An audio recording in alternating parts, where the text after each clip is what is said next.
سڵاوتان لەبێ.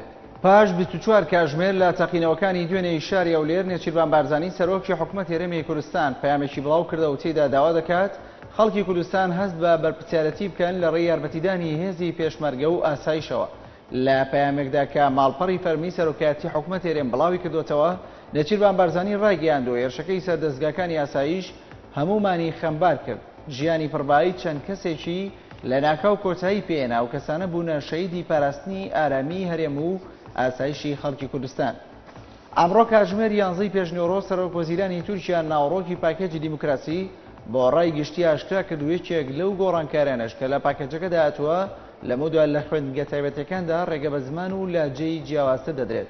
ئەمڕۆ لە باڵەخانەی نوێی ئەنجومەنی وەزیران تورکیا ڕەجەب تەیب ئەردۆغان لە کۆنگرەیەکی ڕۆژنامەوانیدا پاکێجی دیموکراسی بۆ ئاشتی ڕاگەیاند. پاکێجی دیموکراسی پێکات بوو لە دوو بەش کە بە وتەی ئەردۆغان بەشی یەکەم پێویستی بە مارکردنەوەی یاسا هەیە لە پارلەمانی تورکیا و بەشی دووەمیش پێویستی بە گۆڕانکاری و چاکسازی ئیداری هەیە. لەسەر ئەنجامەکانی هەڵبژاردننی پارلەمان مەکتەبی سیاسی یەکێتی نیشتیمانی کوردستان لە هەولێر کۆبووە و تاکیدی لە ڕێزی ئیرادەی گەل کردەوە و ڕایگەیاند پەیامی ئەم قۆناغا پەیامی کاری جددی و بە بەرنامەیە بۆ تێپەڕاندنی ئەم قۆناغا کە نیگەرانی لێکەوتۆتەوە. بڕیاریشیدا سەرەتای هەفتەی داهات و کۆبوونەوەی ئەنجومەنی سەرکردایەتی ئەنجامدات.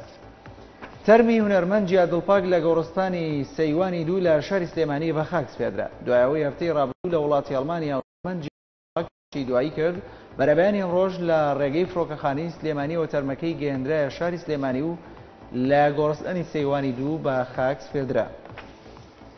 سەرۆکی لیژنەی یاسایی لە پەرلەمانی عێراق ڕایگەیاند بە مەبەستی ڕەخساندنی هەل بۆ ڕێککەوتن لەبارەی خاڵەناکۆکەکانی یاساکە دەنگدان لەسەر پێشنیازی ئامادەکراوەی یاسای هەڵبژاردنەکانی پارلەمان بۆ دانیشتنی ڕۆژی پێنجشەمەی داهاتوو دواخرا. لە لیدوانێکیدا بۆ سۆمەرە نیوز خاڵید شوانی ئاماژە بۆ کرد کە گرنگترین خاڵەناکۆکیەکانی نێوان کوتلە سیاسیەکان سەبارەت بە پەسەندکردنی یاسای ئامادەکراوی ژمارە 16 ساڵی 2005 کە تایبەتە بە هەڵبژاردنەکانی پارلەمانی عێراق بریتیە لە کورسیە قەرەبۆکان.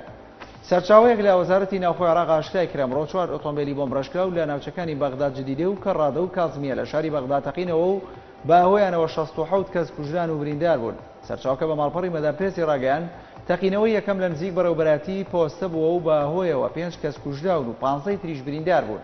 تشی تەقینەوەی دووەم لە نزیک کەناڵی ئاسمانی لە عەهدی سەر بە کەتیبەکانی عەسای بلال الحەق بووە و لە ئەنجامدا هاوڵاتیەکی مەدەنی کوژرا و 7 تریش بریندار بوون.